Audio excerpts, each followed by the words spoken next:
चाहे कितनी बार मार खा ले, चाहे आतंक का जख्म कितनी बार पड़ जाए, लेकिन पाकिस्तान बदलने का नाम नहीं ले रहा।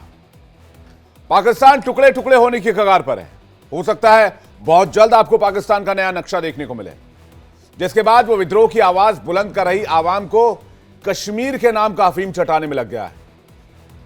पाक आर्मी आईएसआई इसके लिए आतंकियों के सम्मेलन करा रही। बिल्कुल सही सुन रहे हैं आप।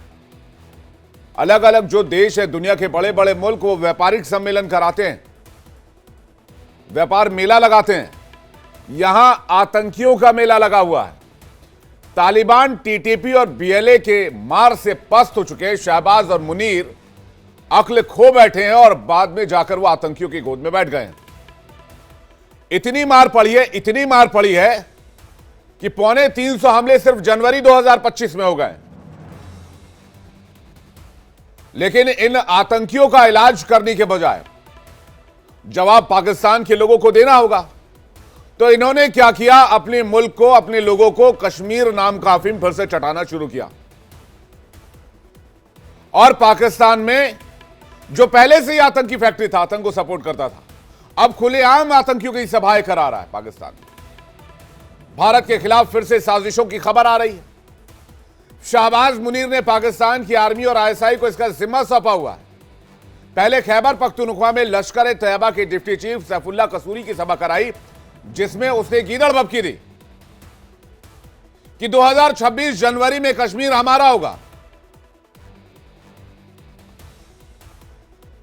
मुझे भी समझ में नहीं आया आखिर कौन सा नशा करके लोग इस तरह की सभाएं करते हैं।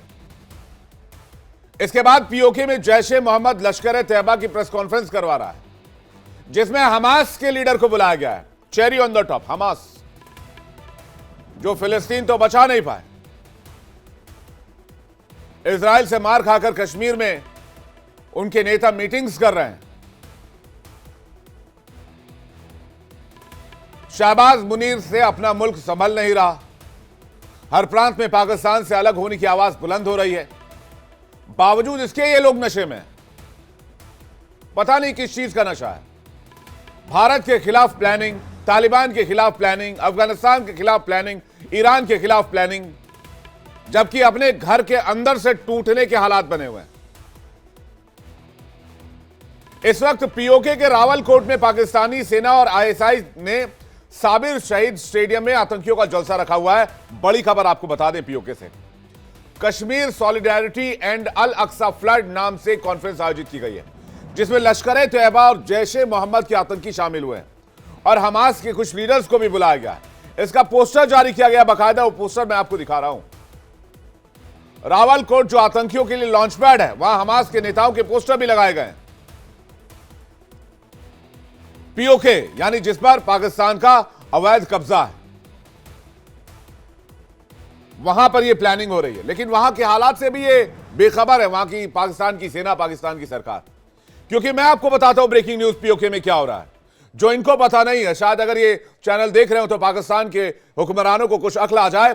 कश्मीर डे मनाया जा रहा है पीओके में। बड़ी खबर आपको बताते हैं। बड़ी खबर यह है कि पीओके की आवाज को दबा नहीं पा रहे हैं। कश्मीर डे मनाया जा रहा है और पाकिस्तान से आजादी की मांग बुलंद हो रही है। पीओके में आजादी के नारे लगे हैं, पाकिस्तान से आजादी के नारे लगे हैं।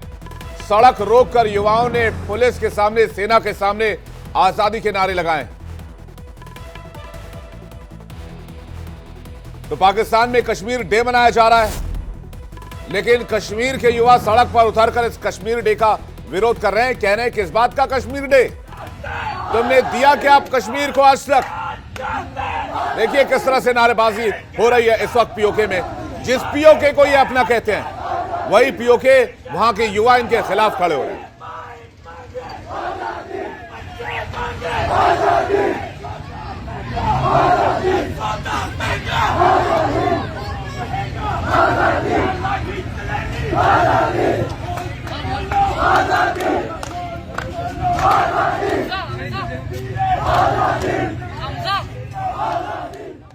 तो हकीकत आपके सामने मैंने रख दी। ये कुछ भी कर लें, इनसे संभलने वाला है नहीं, ये बात जाहिर है। एक और तस्वीर दिखाते हैं। पाकिस्तान भले ही आतंकियों के सम्मेलन करा रही हो, लेकिन वहां की आवाम को चुप नहीं करा पा रही। गिलगिट बाल्टिस्तान में पाकिस्तान के खिलाफ भारी जनसभा हुई जिसमें पाकिस्तान से आजाद होने की मांग बुलंद की गई। आवामी एक्शन कमेटी के लीडर एहसान एडवोकेट क्या कह रहे हैं आपको सुनवाते हैं। तो मैं अपने नौजवानों को बता रहा हूं, चमचगिरी के जरिए, खुशामद के जरिए इंतजामिया के साथ मुलाकात हम लड़ाई है, मुजाहमत है। हम कहते हैं इस खते का निजाम, इस खते का अख्तियार, इस खते के अवाम की किस्मत के फैसले का हक अपने हाथों में ले लो। ये नामुमकिन नहीं है, ये मुमकिन है। तुम्हें पाकिस्तान भारत के खिलाफ चाहे जितनी भी साजिश कर ले, उसके पाले सपोले भले ही अपना सिर पटक पटक कर मर जाएं, लेकिन उन्हें पता है कि भारत का वो बाल बांका भी नहीं कर पाएंगे। और अगर आतंकी भेजे तो भारतीय सेना, इंडियन आर्मी इतना पीतल भरेगी कि ये पीतल बेच के अमीर हो सकते हैं। लेकिन फिर भी आतंकियों की सभाएं, भारत के खिलाफ जहर उगला जा रहा है, हथियार लहराए जा रहे हैं। उसके पीछे पाकिस्तान में विद्रोह की आवाज बुलंद कर रही आवाम को संदेश देना है कि वो चुप हो जाएं। अब आपको खैबर पख्तूनख्वा में लश्कर की उस सभा का वीडियो दिखाते हैं जिसमें लश्कर तैयबा के डिप्टी चीफ सैफुल्लाह कसूरी ने गीदड़ भपकी दी कि 1 साल बाद 2026 में कश्मीर हमारा हो जाएगा। यह सभा भी पाकिस्तानी आर्मी और ISI ने ही अरेंज करवाई थी।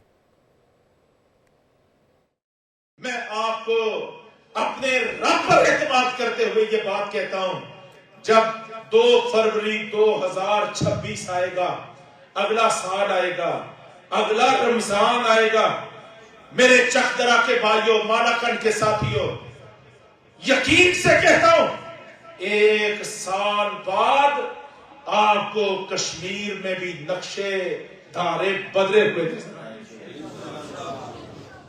अल्लाह तबारक तआला हमें अपना मुजाहिदाना, सिपाहियाना, बेबाकाना किरदार अदा करने की तौफीक अता फरमाए। अब लश्कर का डिप्टी चीफ कह तो रहा है कि भाई फरवरी 2026 में ऐसा हो जाएगा, लेकिन क्या पता वो POJK के बारे में ही कह रहा हो कि 2026 तक ये जो कश्मीर जिस पे हमने कब्जा कर रखा उधर चला जाएगा। पाकिस्तान को आतंकियों का स्वर्ग कहा जाता है, और क्यों कहा जाता है तस्वीर हमने आपको दिखा दी, कैसे लश्कर तैयबा का एक आतंकी खुलेआम मंच संभालता है और मंच से खुलेआम आतंकी हमले की बात कहता है। आतंकियों के लिहाज से पाकिस्तान दुनिया के कुछ चुनिंदा खतरनाक देशों में गिना जाता है जहां आतंकी सबसे ज्यादा सुरक्षित है। UN के मुताबिक पाकिस्तान में छोटे बड़े 150 से ज्यादा आतंकी संगठन है, जिसमें भारत के खिलाफ साजिश रचने वाले कुछ संगठनों के नाम मैं आपके सामने जल्दी से रखता हूं। लश्कर तैयबा, जिसका जिक्र अभी हमने आपके सामने किया, जैश-ए मोहम्मद, हिजबुल मुजाहिदीन, हरकतुल जिहाद इस्लामी, लश्कर उमर, हरकतुल मुजाहिदीन, सिपाही साहबा, यह आतंकियों के लिए रेड कारपेट बिछाने वाला मुल्क है, जलसे कराने वाला मुल्क है। वहां की आतंकी संगठनें हैं। दिलचस्प बात यह है कि पाकिस्तान की शाहबाज सरकार जो केंद्र में है, वो खैबर पख्तूनख्वा की सरकार पर आरोप लगाती है कि वहां पर आतंकी संगठन फल फूल रहे हैं, वो उन्हें रोकने की कोशिश तक नहीं कर रहे हैं। दूसरी तरफ शाहबाज सरकार आतंकियों के लिए रेड कारपेट लगा रही है, भड़काऊ भाषण दिलवा रही है, हथियारों की नुमाइश करवा रही है, ताकि जो नाकामी है, जो मार पड़ी TTP BLA से, तालिबान से, उसको छिपाया जा सके और पाकिस्तान के लोगों को, पाकिस्तान की आवाम को कश्मीर नाम का हफीम चटाकर मदहोश रखा जा सके। और रही बात लश्कर तैयबा और जैश-ए मोहम्मद की बौखलाहट की, वो इसलिए है क्योंकि इंडियन आर्मी ने इन्हें जम्मू कश्मीर में जिंदा कब्र में ठूंस दिया है, 72 हुरों के पास भेज दिया है, क्योंकि आर्टिकल 370 हटने के बाद घाटी में शांति है। आतंकियों को चुन चुन कर मारा गया है, ऑपरेशन क्लीन आउट चला गया है। पहले लश्कर तैयबा लोकल लड़कों को बहला फुसलाकर काम कराया करती थी, लेकिन अब इनके मंसूबे फेल हो चुके हैं। घाटी में विकास है। दूसरी तरफ ऑपरेशन क्लीन आउट के तहत army, CRPF, BSF, Jammu Kashmir police मिलकर आतंकियों की कब्र खोद रही है, सीमा पार से आने वाले आतंकियों को सीधे जहन्नुम पहुंचा रही है। इससे इनकी बौखलाहट का पता चलता है और इसलिए अब ये एक बार फिर से आतंकियों के सभाएं कराने में लगे हैं, कश्मीर कश्मीर चिल्लाने में लगे हैं। इसलिए मैं आज की डिबेट में सवाल पूछना चाहता हूं, TTP तालिबान ने तोड़ा, इसलिए पाकिस्तान ने आतंकियों से नाता जोड़ा।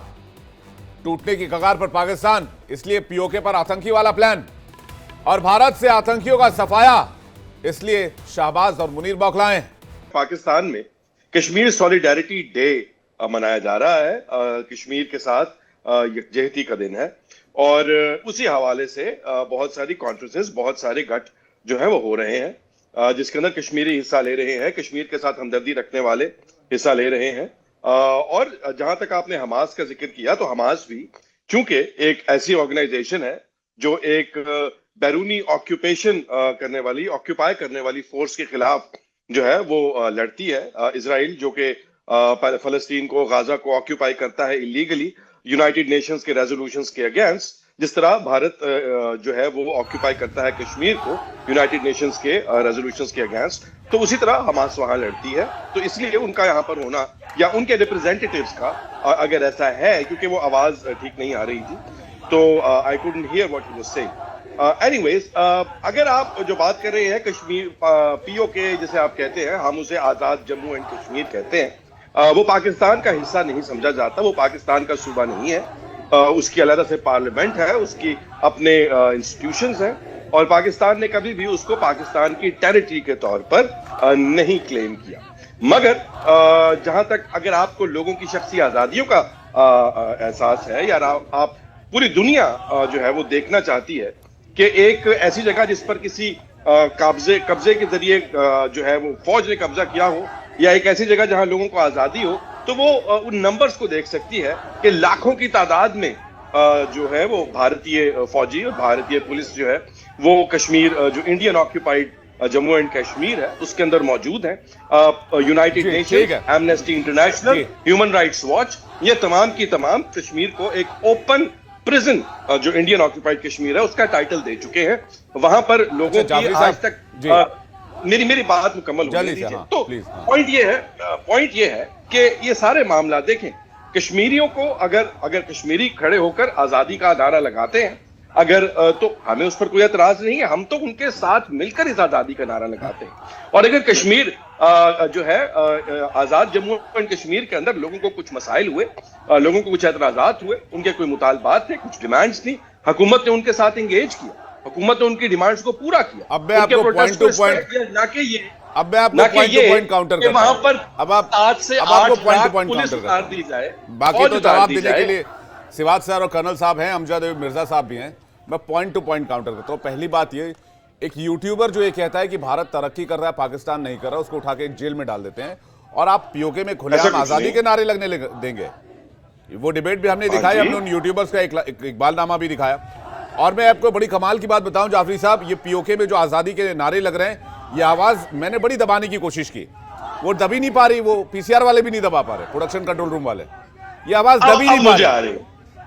ये आवाज हमारी आवाज जो है जी, ये आवाज दबी नहीं पा रही कश्मीरियों के लिए। देखिए अभी भी आपको आवाज आ रही होगी, हम क्या चाहे आजादी, हम क्या मांगे आजादी, भुखमरी से आजादी, कंगाली से आजादी, भिखारीगिरी से आजादी, देखिए आवाज आ रही है।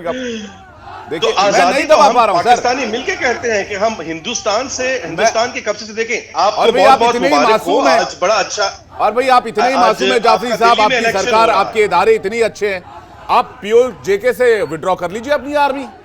मैं मान जाऊंगा कि आपने पाकिस्तान को आजाद मुल्क घोषित किया हुआ है।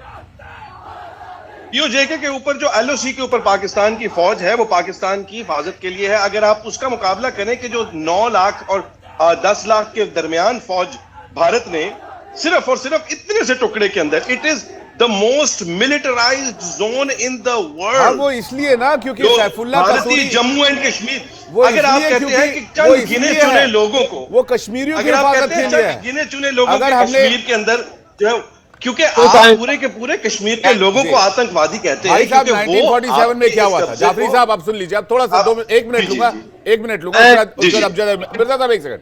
1947 में क्या हुआ? 1947 में इंडियन आर्मी तो नहीं थी कश्मीर में। कश्मीर में पहले कौन घुसा, आप मुझे बता दीजिए, किसने पहले हमला किया? मैं मान जाऊंगा कि आप बड़े अच्छे लोग हैं, बड़े थोड़ा सा पीछे जाइए कि जब कश्मीर में घुसा पहले कौन, कश्मीर पर हमला किसने पहले किया, हरि सिंह ने मदद किससे मांगी, कश्मीर के लोगों को बेचा किसने जी? अरे भाई साहब आप क्या बात कर रहे हैं? तो पूरी डील ही कश्मीर के लोगों को किसी ने नहीं बेचा, हरि सिंह ने मदद मांगी, कबायलियों ने हमला कर दिया है अब पता नहीं आपको वो कौन से स्कूल में पढ़ाया जाता है। विवेक, हमजा मिर्जा कुछ कहना आप चाहते हैं। समझदार आदमी है, जी। हमें तारीख के हम सभी इन समझदार हैं स्याहबाबों सर, से हम अपना भला बुरा आगे- जानते हैं, आगे हम सभी निकलना समझदार हैं। चाहिए। आप भी हाँ जानते जी। हैं आप क्या कर रहे हैं और हम भी हमें जानते हैं आगे हम क्या निकलना कर रहे चाहिए। हैं। आज शहबाज शरीफ ने हमारे वजीर आजम ने इसीलिए कहा है जी कि हमें उस सबसे आगे निकलकर एक डिसाइसिव और एक नतीजा खेज डायलॉग की जरूरत है। हमजा जी। मिर्जा